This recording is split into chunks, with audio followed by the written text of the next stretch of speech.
Hello again, everyone, and welcome back to Reddit Aliens. I'm John, and as always, thank you so much for being here. Good topic for you today. Let's do it. What's the creepiest, most unforgettable paranormal experience you ever had that gives you the creeps? Please remember to like, share, and subscribe.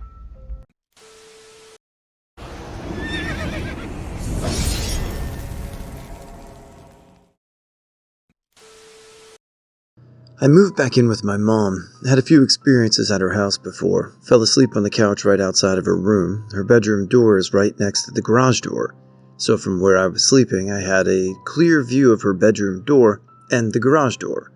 I woke up out of a dead sleep and it was completely silent. I sat up and noticed my mom standing at the garage with her back to me. She was slowly turning the handle, as if to silently open the door. This weirded me out, so all I said was, "Mom?" And she turned and bolted to her room, but I heard no footsteps. About a minute later, I could hear my mom snoring like a bear. I was so scared, my head started spinning from the adrenaline. I was super scared, so I sat there for a few more minutes, then finally went into her room and looked all around. She was still snoring, so I woke her up, hoping she'd be able to tell me what she was doing. She woke up so confused, and I asked if she needed help grabbing anything out of the garage. She looked at me like I was crazy. I 100% believe whatever I saw was not my mom. She has no past of sleepwalking, and I lived with her most of the 26 years of my life. Not sure what it was, or if it was just a manifestation, but I know it wasn't sleep paralysis or a dream. I cry when I talk about it. I saw a creature, and years later my sister did too. When I was about 5, I was sleeping in my bed, and I wake up and see what I can only describe as a lizard person standing at the end of my bed. He had the height and body of a man, like bipedal, arms and legs, etc., dark green with fine, smooth scales like a snake, no clothing and no genitalia or anything, and with pupils split like a cat. His legs are spread shoulders width apart, and his arms are held out to his side like a T. Think the Vitruvian man pose. He smiles and stares at me, and I close my eyes. When I open them, he's gone. Fast forward about 20 years, I'm 25, and my youngest sister, who's 7 years younger than me and wasn't alive at the time of the event, is visiting my place. We're telling ghost stories, and I ask her if she's ever seen anything strange. She thought for a minute and said that once, when she was about 5, she woke up in the middle of the night to see the figure of a person standing in front of her window, legs, shoulders width apart, and arms out like a T. It was standing in front of a window, so it was bad backlit and appeared just as a shadow. She ducked her head under the covers, and when she looked again, he was gone. Now, her event happened in a totally different state over a decade after my encounter. She was so much younger than me that I can't imagine I'd ever told her my story as kids or anything, nor did she remember me telling her my story. I have no idea what happened, but the distinctive pose is so unusual. Mine happened when I was 8 years old. I was at my sister's Sega house to spend a weekend, and then it was time to sleep. I was in the living room, which opened onto the dining room. I had a view of the table. My sister said goodnight to me and leaves this room. I find myself alone with just the light of the moon coming through the bay window. When I look at the dining room, I see a deformed thing on 4 legs walking slowly, which passes under the table and remains hidden underneath. I remember what this gray beast was like. The skin looked slimy. You could see its spine, big fangs, and it was drooling. I get stuck for a few moments and I start screaming.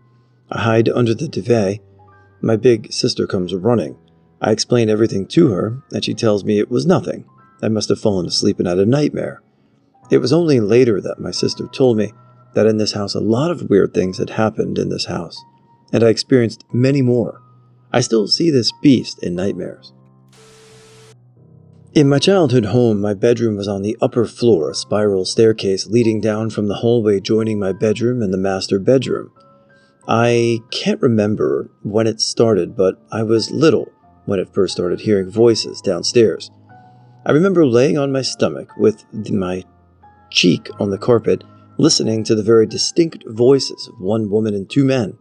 They were kind of whisper talking, sometimes arguing, always soft enough that I couldn't understand that, but loud enough that I heard them in my bed.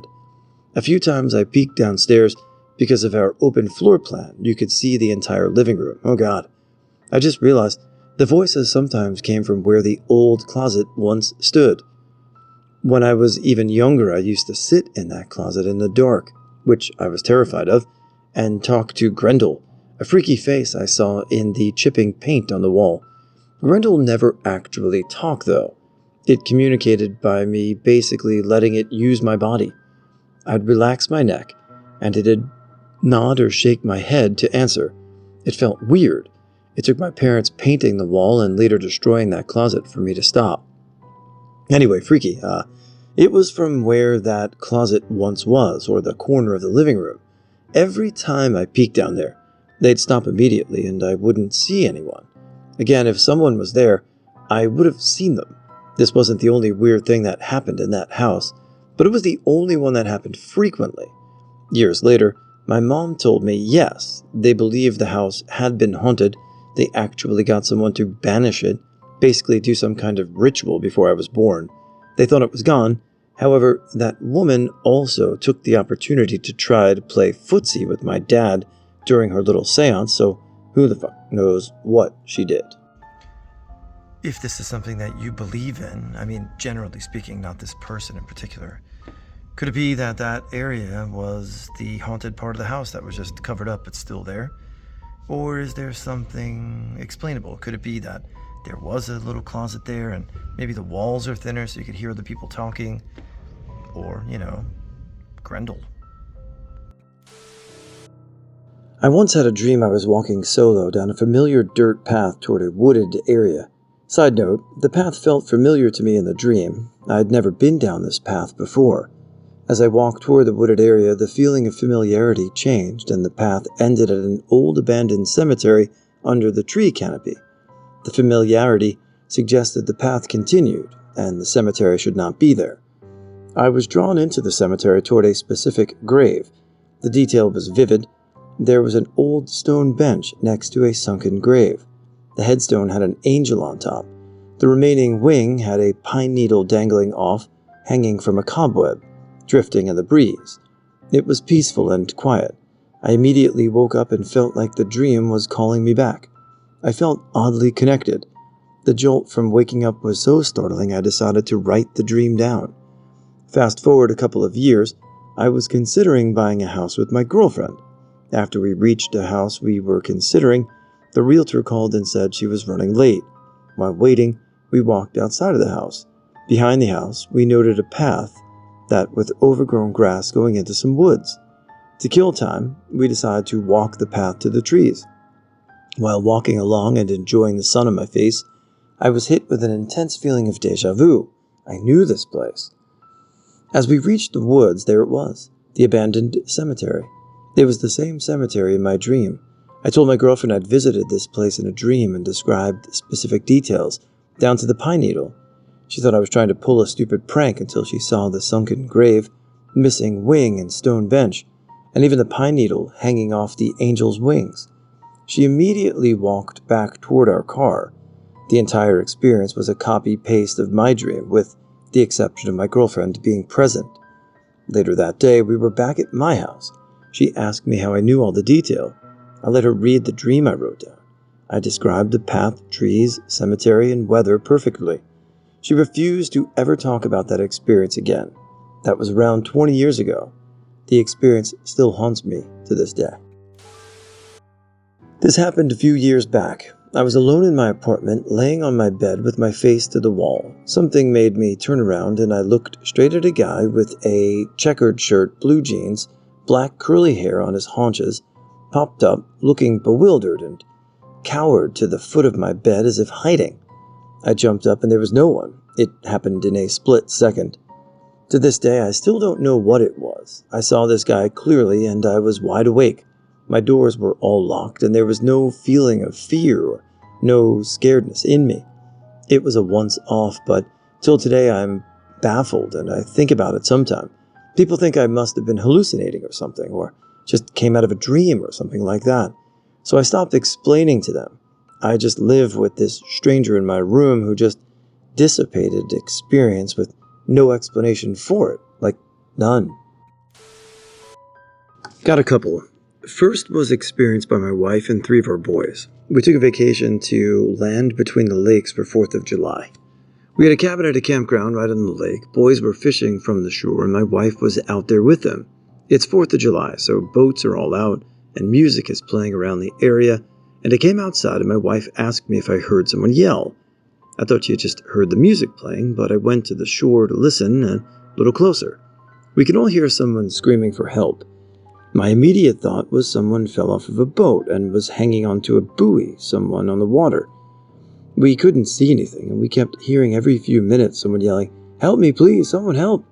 We called 911 and got a hold of management at the campground. Yelling kept happening every couple of minutes for the next 15 minutes or so. Sheriff finally came out after 30 to 45 minutes. Nothing had been called in, just nothing. We are almost certain at this point we had heard someone, the last cries of someone who drowned. Nothing, absolutely nothing. We kept checking the news around the area for the next few weeks. No reports of missing people or anyone drowning. I still check from time to time and still nothing. We also didn't know the paranormal history of the area, so we're almost certain we heard ghostly screams. The second one happened back in 2011 after I graduated. I moved into my old childhood single-wide trailer right beside my dad's house. We lived out in the woods in southern Indiana, so super private area anyway. It's late at night, and my now ex is asleep on the couch by the hallways, and I'm sitting on the floor just kicking around on my laptop. I hear walking from the hallway and think it might be my dad. Wouldn't be the first time he came over for whatever reason a little late at night. I look over and there's nothing there. Weird, but it's an old trailer, so I'm like, whatever. A couple of minutes later, I just hear, "Hey," right in my ear. My blood ran cold and the hair on the back of my neck stood up. Eyes get teary just typing this out. I immediately get up and go to the other side of the living room and leave my ex asleep on the couch because that. Had some other weird things happen in that place and just that general area, but that was the creepiest of all the things that happened to myself, at least. About 6 years ago, my wife and I were living in a new apartment building. We were the first to live in our apartment. We had 2 cats back then, and they would always want to go into the small laundry room that we had. We always thought it was odd. Even when the door was closed, they would stand in front of the door and just stare at it all. Well, one day I get home from work around 2 p.m. and I was standing in the hallway near the laundry room. The apartment was completely quiet as my wife wasn't home and I hadn't turned on the TV yet. I was standing there and suddenly I heard a whisper in my ear say, "Get out." It was very soft and not aggressive whatsoever. It scared the shit out of me. I grabbed my shoes and ran down to the gym. I never heard or felt anything after that, but boy was I terrified. Not sure what used to be there prior to the apartment building being built, but it was the creepiest thing I've ever had happen to me. Not unexplainable or paranormal, but creepy nonetheless. One of my earliest memories. I always believed it was the memory of a nightmare or something, until I told my parents about it a few years ago. I was maybe 5 or 6. I remember waking up suddenly in the middle of the night because something was in my room. I opened my eyes, and the room was very dark, just a little light from a pole outside across the street. But in the corner by my closet was a crouched black shadow. At first I believed I'd seen a chair piled with clothes or something, but my parents deny that there was a chair in my room back then. Anyways, I could feel it looking at me, watching me. Then the shadow smiled and I saw a mouth full of long yellow teeth, and then shining eyes in the dark. I just watched in stunned horror as my eyes adjusted to the dark. It began to become clearer. It was about the size of a medium-sized dog, but it wasn't a dog. It had long arms and fingers, no neck, just a head on shoulders, or like someone hunched over. I was so scared I remembered crawling out of my bed and creeping to the door, back to the wall, watching it, watching me the entire time. But it didn't move. It just watched me leave and turned its head to follow me as I did. I closed the door and went to the living room, when the TV was still on, and I laid down to the floor in the light and slept there until morning. Years later, I'm talking to my parents about random things, and I mentioned this. As I said earlier, I always thought it was just the memory of a nightmare I'd had as a child. But my mom looked at me like funny and said, "Oh wow, I can't believe you remember that." I said, "Wait, what? That actually happened?" Of course, I was freaked out. Then my mom says, "Yeah, that was your great-grandmother's orangutan. She'd been fostering her, and at some point in the night, she got out and went to your room. She loved you so much, she was probably checking on you, and you locked her in." Imagine all those years I'd believed it was everything from a nightmare to an actual demon trying to steal my soul, but the whole time it was just the juvenile orangutan my great-grand fostered for a few months when I was 5, sneaking into my room in the night. I've had many. One of the weirdest is the first night I went back to my now husband's place to do the dirty. We arrived semi-intoxicated, and he had moved to a new place, so he had to show me where the bathroom was. Later that night, I woke up needing to use the toilet desperately. When I walked out of the bedroom and into the living area, I saw 3 young blonde women standing at the open front door talking to each other. Desperate to pee and not remembering exactly where the bathroom was, I walked over and asked them if they knew where the baño was. I used the Spanish word for bathroom because we were living in Central America at the time. They all responded, "Oh yes, for sure," and one of them opened their phone. Confused and desperate to pee, I looked down to see what she was doing, and she was Googling the word baño. And right then I realized that even though they were all wearing fashionable, floppy summer hats, the glow from her phone didn't illuminate her face. Just as I was about to push the brim of her hat up to see her face, a tall, handsome dude with close-cropped, curly black hair turned the corner of the cabana and said so professionally and kindly, while gently but firmly pushing the girls away from me, "May I help you with something?" The 3 girls honestly seemed to shrink from his presence, and they seemed to know him.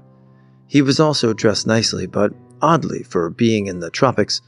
He wore a long-sleeved black crew-necked shirt, black pants, patent black loafers, and a slim belt with a simple gold belt buckle. While the girls were dressed in hats and summer dresses, I said, "Yes, I really need to pee. Do you know where the bathroom is?" He smiled gently down at me, and with twinkly eyes, he happily said, "Yes, of course.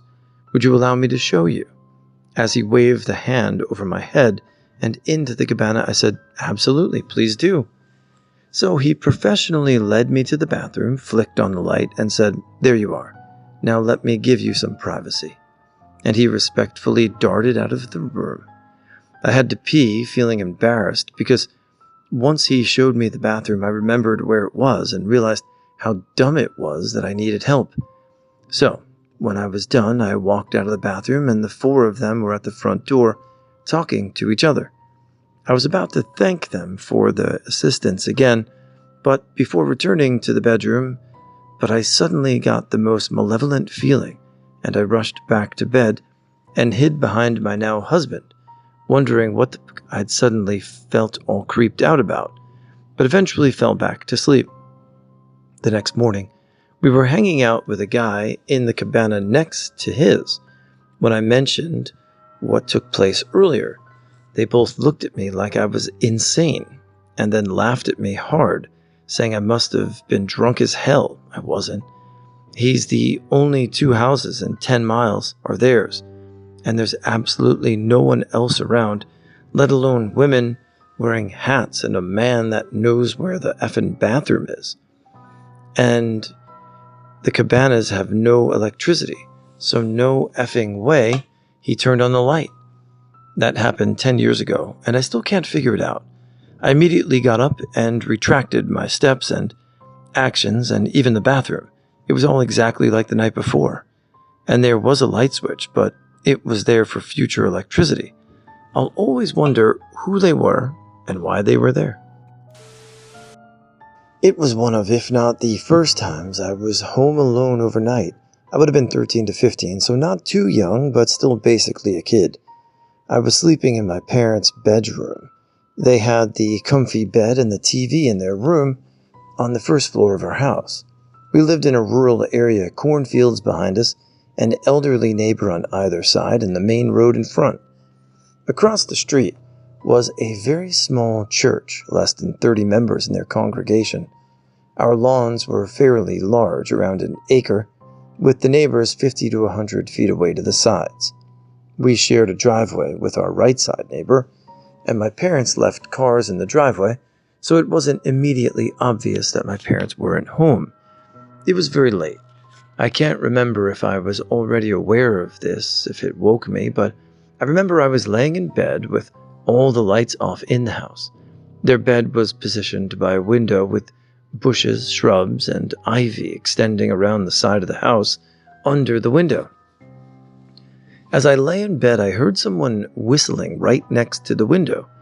As mentioned, we had a strip of greenery next to the window, not impenetrable by any means, but difficult to navigate, especially in the dark. And yet, I didn't hear any footsteps or crinkling leaves, just the whistling. It wasn't a song, at least not one I recognized, but it also wasn't just a tuneless whistling, actually kind of pretty. It slowly moved back and forth next to the window for a few minutes. I could tell from the sound that they were walking around the house, the whistling eventually heading out toward the direction of the road. I ran to lock all the doors in the house, grabbed a kitchen knife, and hid under the covers. I think I eventually fell asleep, but if so, it wasn't until it finally started to become light out. This wasn't suburbia or even a real town. People walking through someone's yard at night were likely to end up with pellets in their ass or worse.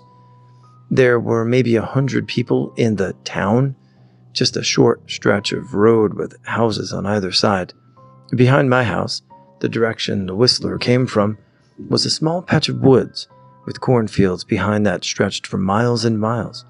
We never even locked our doors. The only time I remember us ever locking them was for a week-long summer trip. It was just that sort of place. I went on to spend countless nights alone there, and never experienced anything similar again. Other creepy occurrences, for sure, but those were all from my earlier childhood when everything was more, I don't know the right word, flexible? When reality and imagination weren't quite as distinct. So all of those others I can write off as an active imagination, but not this. Even as a kid, I knew there's probably some totally rational explanation. I'm sure there's a rational explanation for an adult whistling a tune outside of a dark, 100-year-old farmhouse at 2 in the morning. There has to be, right? Right? Used to live in an old brick house for a fraternity back in my college days. At the time, the live-in president and my room were adjacent to the porch, where we always kept the lights on. One night after staying up late into the morning with the boys, we were tossing around ghost stories, and the time-old classic of the house we were staying in came up. There were all sorts of myths about a skeleton being dug up back in the day, a woman in white, and even a boy appearing at night. I scoffed and laughed it off on my way to bed because I was a believer in the paranormal at the time, but had experienced nothing of the sort. Big mistake. A few hours later, early morning, I had a series of lucid dreams. Most I don't remember, save the last one. In it, I was hiding from something that I was afraid of in a grocery store underneath a customer checking items out above me. Don't know what I was hiding from, but the milk they were checking out spilled and poured on my back, and I felt the intense rush of cold liquid in my dream, like it was real. Then I was awake. Upon waking, I heard a loud scream that sounded like a woman coming from the porch. I thought, oh great, one of the guys did something stupid. So I waited the knock at the door, and even heard pounding footsteps into the kitchen next to the porch, and down the tiled hall to my room. When the steps got to my door, no knock came, but I saw something moving in my room. I turned and was immediately frozen in place. Unable to talk, scream, move, or even breathe, what I saw was massive. A figure, dark black, in the shape of a huge man wearing a hat. He had no eyes or mouth, but I could make out the outlines of a face, and it looked like he was wearing a coat. He leaned in till he was about 3 inches from my face and just stared into my eyes. I felt like I was choking. Then, after what felt like an eternity, he just vanished. I could move again after and felt like I had just run a marathon, completely and utterly drained of any energy I had in my body. That was the first time in my life that I experienced genuine terror, and that feeling I would not wish on my worst enemy. For the entire remaining duration of my stay there, I would have frequent nightmares, hear knocking at the door, or breathing, and hear someone turning out the lights in the house. When I would be home alone, other people began seeing it, especially women, and it would always be after a nightmare or someone killing everyone in the home. Once someone saw it during the daylight hours outside of its usual activities in the early twilight hours. I said it and moved back home to my parents. Moral of this story is do not ever challenge a spirit. Granted, I didn't know one was there, but if you think one is, just don't. The stories you hear about dark entities are very real. That experience effed me up, and still to this day I dread ever seeing a dark one again. The thing is, it wasn't just an energy imprint. It was purposefully effing with me and other people, showing signs of intelligent life. And that is just odd.